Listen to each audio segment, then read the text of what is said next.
അങ്ങനെ നമ്മുടെ ഈ ജബ്രി എന്ന് പറഞ്ഞ ഗബ്രി വയൽ വരണില്ല. ഗബ്രി ഇന്നലെ കിടന്നുറങ്ങിയിട്ട് പട്ടി കുറച്ചല്ലോ. അപ്പോൾ നമ്മുടെ പവർട്ടിയും പണിഷ്മെന്റ് കൊടുത്തത് എന്താണ്? ചുരിദാരൊക്കെ ഇട്ടിട്ട് പെൺകുട്ടിയെ പോലെ മേക്കപ്പ് ഒക്കെ ഇട്ട് കാലത്ത് നടക്കണം എന്ന് ഇന്നലെ ചെയ്യാൻ പറഞ്ഞപ്പോൾ പുള്ളിക്കാരന് മൂടില്ല അത്ര. പുള്ളിയുടെ വകയാണുള്ള ബിഗ് ബോസ്. നമ്മളാണെങ്കിൽ സമ്മതിക്കില്ലായിരുന്നു, ഇപ്പം തന്നെ ചെയ്യാൻ പറഞ്ഞതിന്. അപ്പോൾ ഇന്ന് കാലത്ത് അത് ചെയ്തു. ഇതിൽ പണി കിട്ടാൻ പോണ അർജുനാണ്. ഗബ്രി സത്യം പറഞ്ഞു കഴിഞ്ഞാൽ അങ്ങനെ മേക്കപ്പ് ഒക്കെ ഇട്ട് വന്നിട്ട് നല്ല ഭംഗിയുണ്ട് കേട്ടോ. അപ്പോൾ വന്നിട്ട് അർജുൻ്റെ അടുത്ത് പോകുന്നു, അർജുൻ കെട്ടിപ്പിടിക്കുന്നു, നല്ല നല്ല കമൻസ് പറയുന്നു, അങ്ങനെ കുറേ കാര്യങ്ങളൊക്കെ നടക്കുന്നുണ്ട്.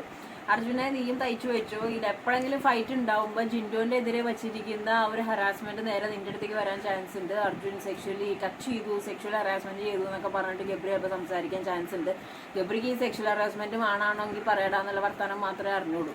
ഓക്കെ, അപ്പോൾ പക്ഷെ അതിനേക്കാളൊക്കെ മെയിനായിട്ടും ലാലേട്ടൻ ഇത്തവണ വരുമ്പോൾ ചോദിക്കേണ്ട കുറച്ച് പോയിന്റ്സ് അബൌട്ട് ഗബ്രി. ഒന്ന്, അൺടച്ചബിലിറ്റി, ആ ഒരു ഐറ്റത്തെ പറ്റി സംസാരിച്ചു. കാരണം അങ്ങനെ ഒരു സംസാരം അവിടെ സംസാരിച്ചത് ജിൻഡോയ്ക്കെതിരെ ഒരു സെക്ഷൽ ഹറാസ്മെന്റ് സംഭവം അവിടെ ഓൾറെഡി ഗബ്രി പറഞ്ഞിട്ടുണ്ട്.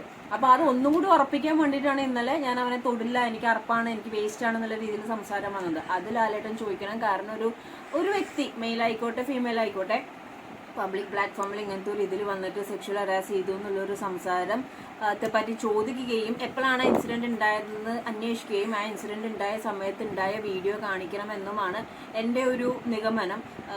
അപ്പോൾ ഇനി അടുത്തൊരു കണ്ടന്റും കൂടി വരുന്നുണ്ട് അബൌട്ട് ജബ്രി. അധികം ഇനി ജബ്രിയുടെ രാസലീലകളെ പറ്റി പറയാൻ പറ്റില്ല, ബിക്കോസ് വയൽക്കാട് കയറുന്നുണ്ട് കീരൊട്ടിക്കാൻ.